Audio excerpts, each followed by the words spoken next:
আসসালামু আলাইকুম। আমি পনির দিয়ে আজকে একটা সবজি রান্না করব।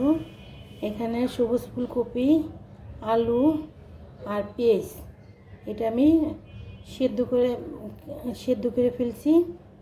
আর লাগবে হলো আমার মটরশুঁটি, সিমের মটর, আর পনিরটাও আমি কেটে ফেলেছি। আর টমাটো লাগবে, আর পেঁয়াজটি আমি কেটে ফেলেছি। আমি এটি সম্পূর্ণ দিয়ে একটা সবজি রান্না করব।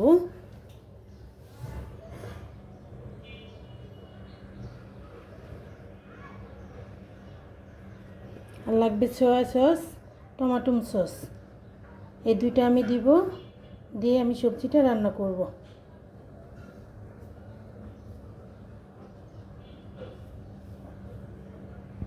এ ফাঁকে আমি পনিরটা ভেজে নেব। সবজিটা বানানোর জন্য পনিরটা ভাজতে হবে, আমি একটু ভেজে নেব। বিসমিল্লাহ।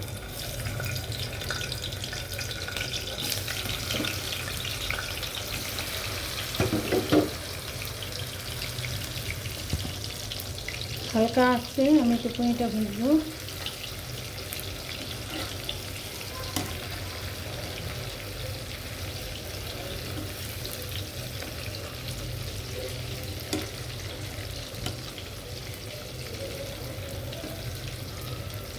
আমি এখন পনিরটা উঠিয়ে ফেলবো। পনির ভাজার তেলেই আমি এটা দিয়ে দিব, পেঁয়াজ মরিচটা দিয়ে দিব। পেঁয়াজটা আমি ভেজে নিই।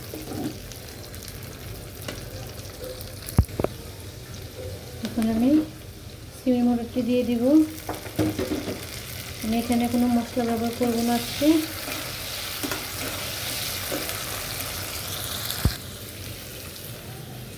আর দেবো একটা টমেটো।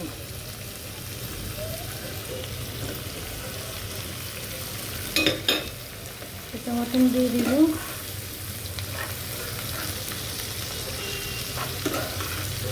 দিয়ে কোনো মশলা দেবো না, কাঁচামরিচের ঝালে আমি এই সবজিটা পাকাবো।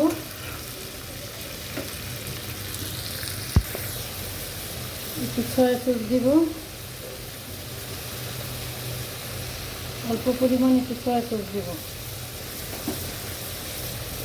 আর দিব একটু টমেটো সস।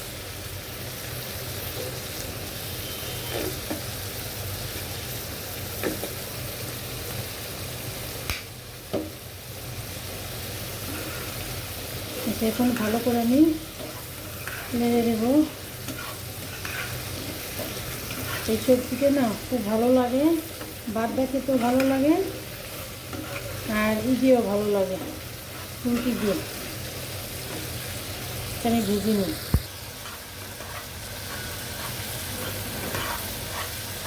আমি একটু নেড়ে দিব।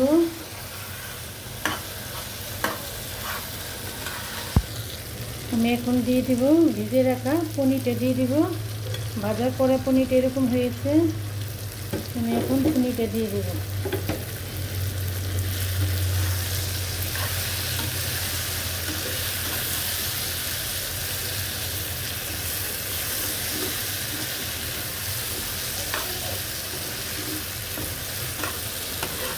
এখন কত সুন্দর হয়েছে আমার সবজিটা।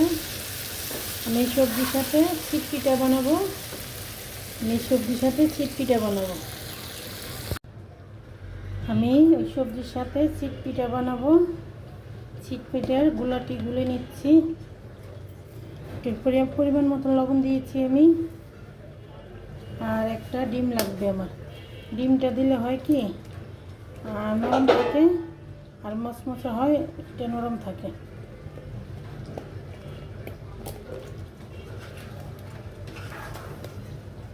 আমি এখন ভালো করে এটা মতে নেব।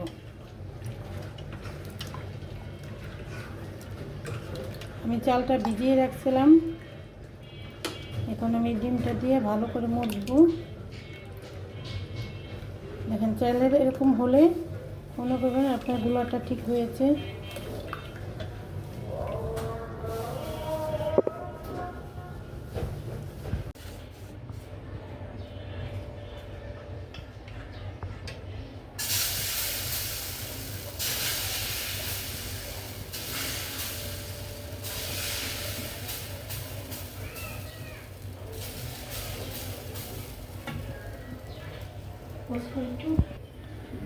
আমি এটা দিয়ে দিলাম, এখন উল্টিয়ে দেব।